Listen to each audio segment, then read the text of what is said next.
This educational module will provide you with an overview of MasterCard's Enhanced Dynamic Currency Conversion, or DCC Compliance Program. We will take you through the components of the DCC Compliance Program and utilize a case study to illustrate key aspects of the program. We will then conclude with a quiz to test your knowledge. Before we delve into the overview of MasterCard's Enhanced DCC Compliance Program, let us take a moment to explain Dynamic Currency Conversion. DCC, also known as Point of Interaction or POI currency conversion, is a service that is offered to cardholders by acquiring banks and their merchants. DCC enables the cardholder to choose to pay in either his or her home currency or the currency of the merchant location. While DCC is not a MasterCard service, there are MasterCard standards that must be followed by acquirers and merchants who offer DCC. The Enhanced DCC Compliance Program is designed to ensure that DCC services are offered in compliance with MasterCard rules. The program allows MasterCard to provide support to acquirers, their merchants and issuers while enforcing the rules, thus increasing cardholder confidence in the service and providing a single global point of contact for DCC. Let's take a look at an example of DCC compliance. Meet James, a British tourist on vacation in Belgium, who is using his UK-issued MasterCard while there. Before heading home to London, James stops by a Belgian chocolate shop and decides to pay with his UK-issued MasterCard. Upon inserting his card into the terminal, he is prompted by the merchant and the terminal screen to select which currency he would like to complete his transaction, euros or British pounds. In addition to displaying the amounts in each currency, the terminal also shows the currency conversion rate that would be applied should James select to complete the transaction in his home currency, British pounds, thereby utilizing the DCC option being offered by the merchant. MasterCard requires that the merchant inform the cardholder that the decision whether to be charged in his home currency via DCC is for the cardholder to make.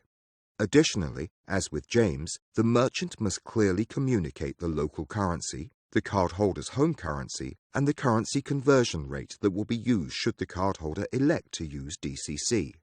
Finally, the merchant must accept the cardholder's decision and complete the transaction. Returning to our Belgian chocolate shop, James has reviewed the amounts displayed on the screen as well as the currency conversion rate and has decided to complete his transaction in British pounds.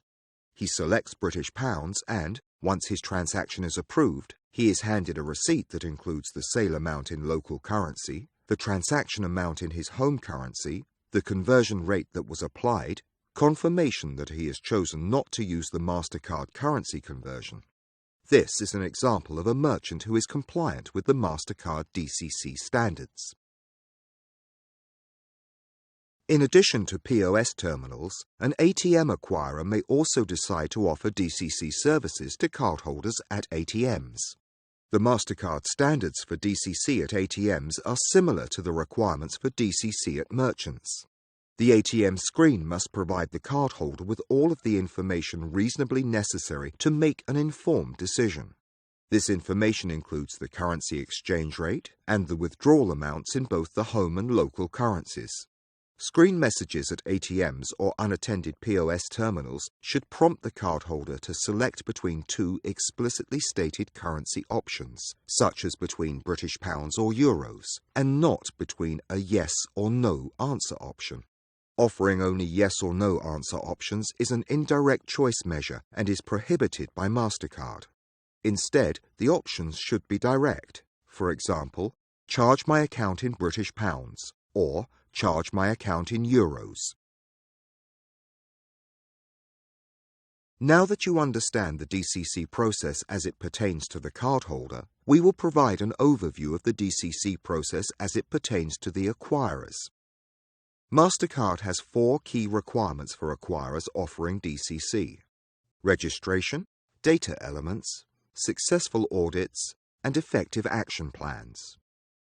Let's review each requirement in depth.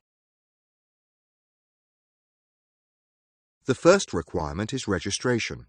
MasterCard requires that all acquiring interbank card association numbers, or ICAs, that are to be used to offer DCC first be registered via the Manage My Company tool in MasterCard Connect. During the registration process, the acquirer will be prompted to register any service provider being used to help offer DCC services for the ICAs being registered. It is important to note that registration must be done on an annual basis, as it expires after 1 year. The second requirement is that all DCC transactions be identified by the acquirer in the transaction through Data Element 54, a field used for indicating additional amounts within the transaction data. MasterCard's third DCC requirement is that merchants, ATMs, or unattended POS terminals pass audits that are conducted. Audits are used to confirm compliance with DCC rules, such as cardholder choice and displaying the currency conversion rate and the amounts in both home and local currencies. A complete list of DCC requirements that are audited can be found in the MasterCard Point of Interaction rules. Finally, MasterCard's DCC fourth requirement is that an effective plan be in place to correct deficiencies. Should any issue be detected, MasterCard will communicate the issue to the acquirer and a corrective plan will be agreed upon and implemented. Acquirers must comply with any actions agreed to in the remediation plan. Thank you for your time and for tuning into this module to review the MasterCard Enhanced DCC Compliance Program. We will now present a few questions to test your knowledge of the compliance program.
Congratulations on completing the MasterCard Enhanced DCC Compliance Program module.